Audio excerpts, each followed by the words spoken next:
Je vous témoignais il y a quelques semaines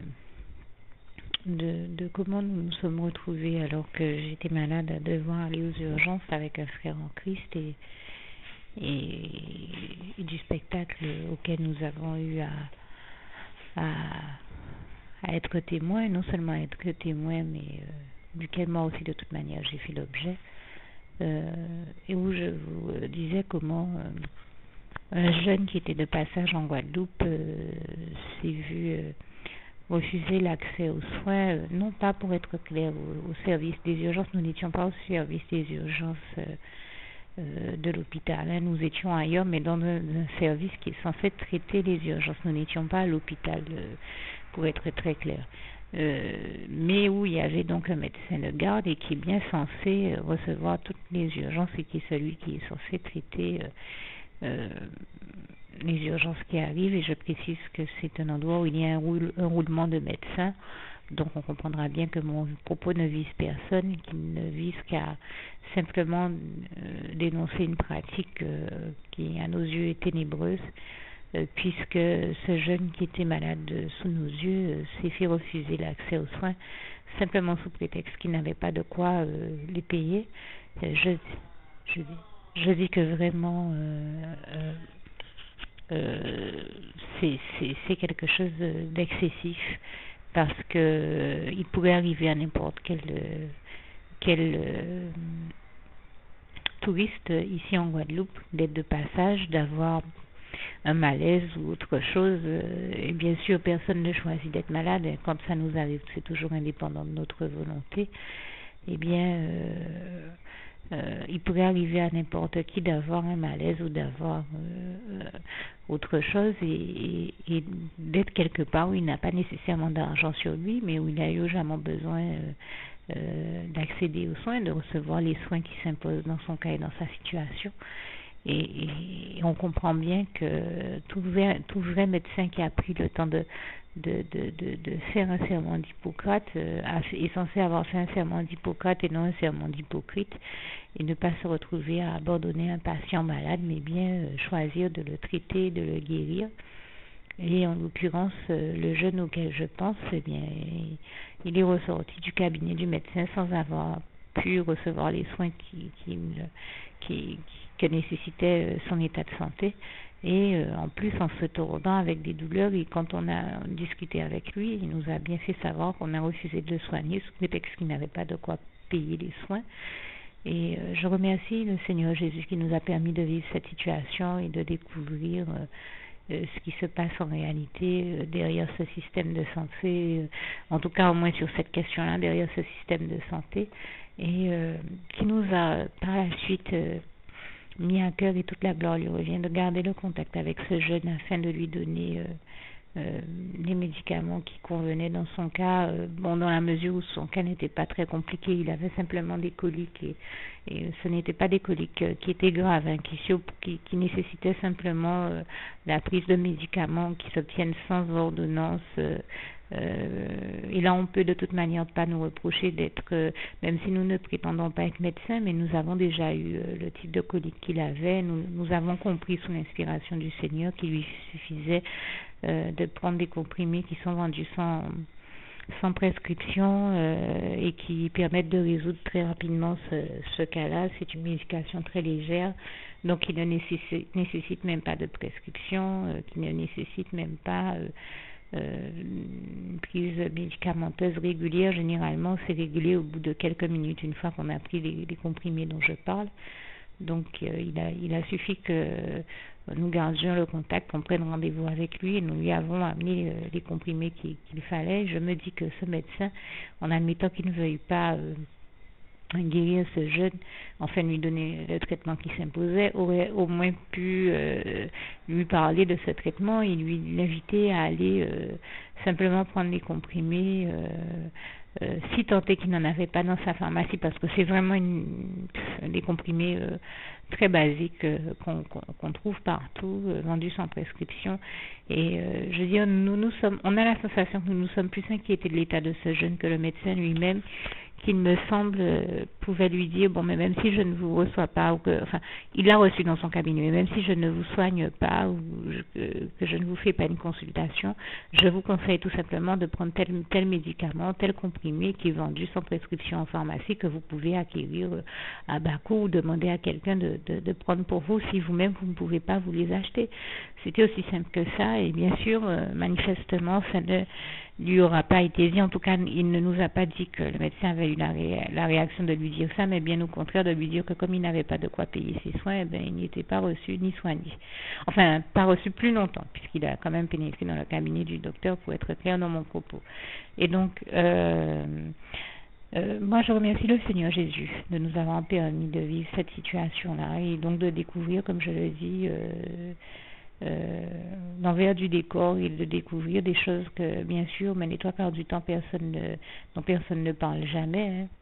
Et ça a été aussi l'occasion pour nous, en tout cas pour moi, de prier le Seigneur Jésus en ce sens, en lui demandant d'apporter ses réponses et ses solutions à ce type de situation et de permettre que soient prises les bonnes mesures qu'il fallait pour répondre à cette problématique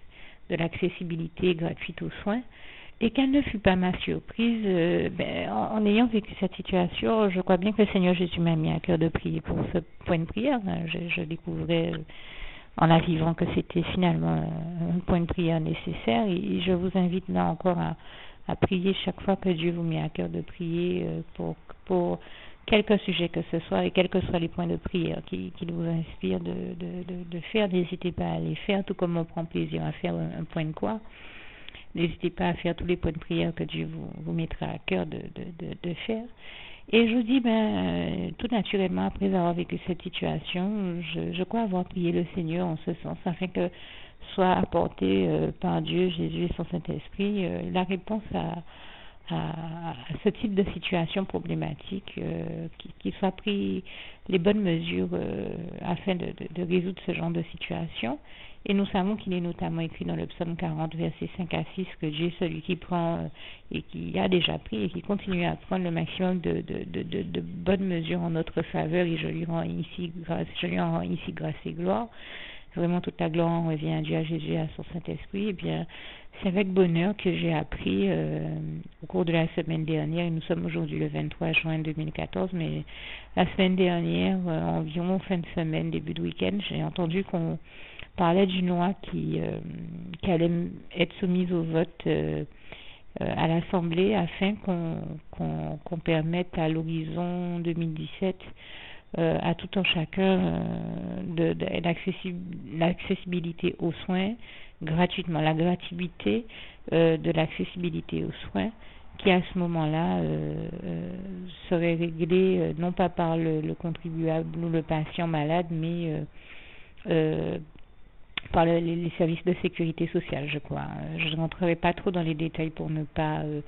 me tromper dans ce que je pourrais avoir à vous dire sur la question, mais en tout cas, je me suis dit, là, le Seigneur Jésus exauce nos prières. Je ne vais même pas dire seulement les miennes, parce que je me persuade que je ne dois pas être la seule à avoir été confrontée à ce type de situation et donc à avoir prié pour ce point de prière. Et toute la gloire en revient à Dieu, à Jésus et à son Saint-Esprit, qui exauce toujours toutes nos bonnes prières. N'oubliez pas qu'il est écrit que le juste vivra par la foi, et que la prière du juste est d'une rare efficacité, justement. Ce sont des choses que nous trouvons écrites dans la parole de Dieu. Et en l'occurrence, je rends grâce et gloire à Dieu qui a entendu nos cœurs et nos prières, et qui les a exaucés en mettant au cœur donc des personnes responsables et concernées par ces questions-là, de faire soumettre au vote cette loi-là. Et bien sûr, je ne présume pas de ce qu'il en adviendra. Je ne sais pas, nul ne sait de quoi est fait demain. Et je suis comme tout être humain en la matière. Je ne sais pas si c'est une loi qui va être adoptée ou pas, mais au moins Jésus a agi dans les cœurs. Il a déjà exaucé nos prières en mettant au cœur de ceux qui sont concernés de faire passer cette loi, de la soumettre au vote. C'est qu'il l'a fait avec une grande diligence, et je lui rends grâce et gloire. Je suis étonnée de voir avec quelle rapidité là encore le Seigneur Jésus a réagi et a fait en sorte que cette question soit débattue au Parlement. Je dis que vraiment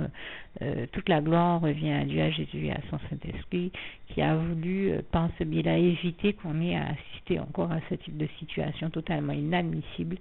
Et j'y vois véritablement la gloire de Dieu pour la rapidité avec laquelle il a traité la question. Il fait traiter la question notamment par les personnes concernées, comme je le disais, en demandant que cette loi soit soumise au vote à l'Assemblée. Je dis vraiment toute la gloire revient à Dieu, à Jésus, à son Saint-Esprit. Merci Seigneur parce que tu continues à prendre les meilleures faveurs, les meilleures dispositions en notre faveur, les meilleures mesures et à les faire adopter et en tout cas à faire en sorte qu'elles soient proposées. Et je te rends grâce et gloire parce que nous avons découvert notamment ce soir-là que c'était véritablement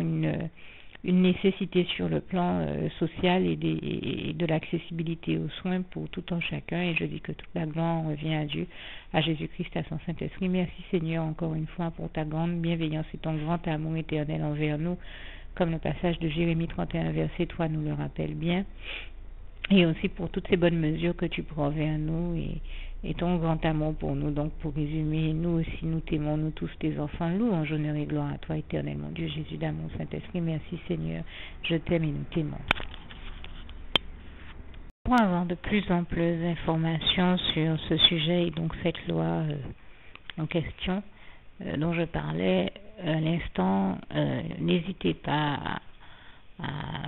à vous informer, à regarder le maximum de journaux d'information sur la question, d'autant que j'ai pu observer que c'est une question qui a été abordée dans diverses émissions où il a déjà fait l'objet de plusieurs débats, mais c'est une question qui a été abordée dans plusieurs émissions où elle a déjà fait l'objet de plusieurs débats, mais ce que je voudrais surtout dire, c'est que même si on nous en présente des aspects négatifs, qu'on nous la présente sous un mauvais jour et qu'on nous parle du revers de la médaille, je crois qu'il faut retenir plutôt l'aspect positif des choses et bien se rendre compte que si Dieu a fait diligence pour que cette loi soit